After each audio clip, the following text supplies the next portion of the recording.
যারা দুঃখ সহ্য করতে পারে না তাদের কপালে দুঃখ বেশি জুটে। ডিয়ার লাইফ, আমাকে আর কাঁদিও না, কারণ দিন শেষে সুখের জল মোছার কেউ নেই। কাউকে ভালোবাসার আগে টাকা কামাও, গরিবের ভালোবাসা বড়লোকেরা গাড় কেউ নিয়ে যায়। হাই, সে আমাকে ছেড়ে দিয়েছে এটা ভেবে যে বেচারা গরিব মানুষ, ভালোবাসা ছাড়া কে আর দেবে আমাকে। নিঃশ্বাস নিতেও কষ্ট হয় যখন আমরা বিশ্বাসের কাছে হেরে যাই। হে আল্লাহ, তুমি কি দেখো না কিছু?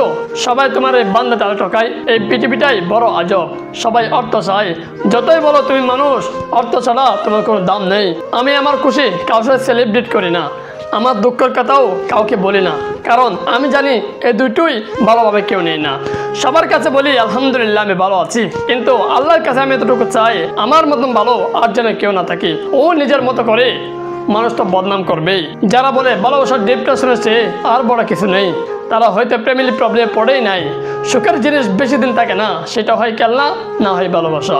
গরিব ঘরে জন্ম নিয়েছে যারা, একমাত্র তারাই বুঝে এই পৃথিবীটা কতটা প্যারা। কষ্ট আমারও হয়, শুধু বোঝার মতন কেউ নাই। রাগের মাথায় মায়ের মতন দেখেছি বহুবার, কই মা তো আমাকে ছেড়ে যায়নি। যতই বলো ভালোবাসি ভালোবাসি, তোমার এই ভালোবাসা থেকে আমার মায়ের হাসি অনেক দামি। যাকে বই করি তার নাম হাসর, যাকে বিশ্বাস করি তার নাম কোরআন, যার কাছে ঋণী তিনি হলেন আমার মা, যাকে নেতা মানি তিনি হলেন হযরত মুহাম্মদ সাল্লাল্লাহু আলাইহি সাল্লাম, আর যার কাছে মাথা নত করি তিনি হলেন আল্লাহ। মানুষ আসবে, মিশবে, আবার চলেও যাবে, কিন্তু দিন শেষে তুমি তোমারই। এইটা মাথায় রেখো, কেউ তোমার না।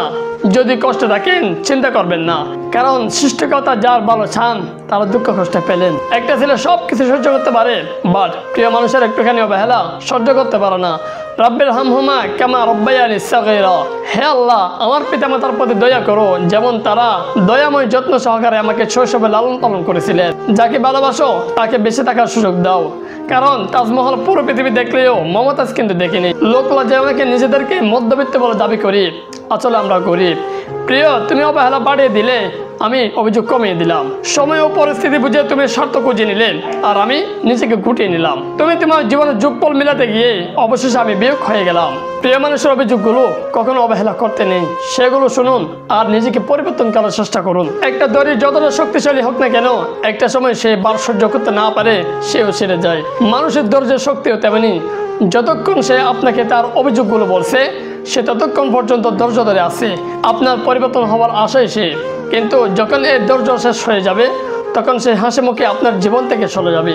কারণ রাগের মাথায় চলে যাওয়া মানুষ হয়তো একটা সময় ফের আসতে পারে, কিন্তু যে মানুষটা হেসে আপনার কোনো ক্ষতি না করে আপনার লাইফ থেকে চলে যাবে, সেই মানুষটা হাজার চেষ্টা করলেও আর কখনো আপনার লাইফে আসতে পারবে না। সবশেষে একটা কথাই বলবো, সময় থাকতে মূল্য দিতে শিখুন। আপনজনদের জন্য অনেকের জীবন নষ্ট হয়ে গিয়েছে, কথা দিতে লাগলেও অতি সত্য। মানুষ থাকে খায় না, সব সময় মিথ্যা ভালোবাসার কাছে হেরে যায়। অনেক সাবধানে চলতে হবে রঙের এই দুনিয়াতে, কারণ মানুষ মাথার উপর নিয়ে রাখে পায়ের নিচে পালানোর জন্য। কারো মায়া অভ্যস্ত হওয়া খুবই সহজ, কিন্তু সেই মায়া কাটানো অনেক কঠিন।